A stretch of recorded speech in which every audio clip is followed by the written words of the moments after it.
నమస్కారం సార్. నమస్తే. ఈరోజు బహుజనుల మీద దాడులు జరుగుతూ ఉన్నాయి, అదేవిధంగా దళితుల మీద దాడులు జరుగుతూ ఉన్నట్టు మీలాంటి ప్రజాస్వామికవాదులు తెలంగాణ వ్యాప్తంగా ఈరోజు తెలియజేస్తూ ఉన్నారు. దీన్ని ఏ విధంగా నిజంగా దాడులు జరుగుతూ ఉన్నాయా? ఉదాహరణకు తీసుకుంటే ఇక్కడ నిర్మల్ జిల్లా ముదోల్ నియోజకవర్గము రాళ్లబోరేగాంలో జరిగినటువంటి లేటెస్ట్గా జరిగినటువంటి సంఘటన ఈ దళితుల మీద బహుజనుల మీద జరుగుతున్న దాడులకు నిదర్శనం అది.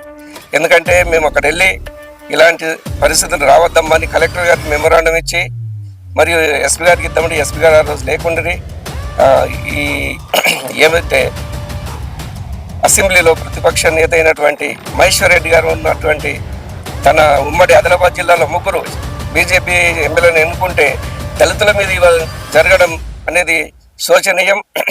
ఎక్కడైతే అక్కడ లోకల్ ఉన్నటువంటి ఎమ్మెల్యే రామారావు పటేల్ గారు ఇప్పుడు కూడా అక్కడ ఏం జరిగింది దళిత వాడకు పోయి మాట్లాడించకుండా పరామర్శించకుండా వాళ్ళ హాస్పిటల్ ఉంటే కూడా వాళ్ళని పట్టించుకోకుండా ఇలాంటి దాడులు చేస్తున్నటువంటి ఈ మనువాదులను పెంచి పోషిస్తున్నటువంటి బీజేపీ పార్టీ దీన్ని మేము తీవ్రంగా ఖండిస్తున్నాం. ఎందుకంటే ఏదైతే రాజ్యాంగాన్ని మార్చాలని వాళ్ళు ఏదైతే మనువాదకు సంబంధించినటువంటి ఈ ఏదైతే రాజ్యాంగం తేవాలనుకుంటున్నారో అది రానీయం. ఎందుకంటే ఈ బహుజనులందరూ ఈ దేశంలో ఏకమై ఇలాంటి మనువాదులకు మేము బుద్ధి చెప్తాం.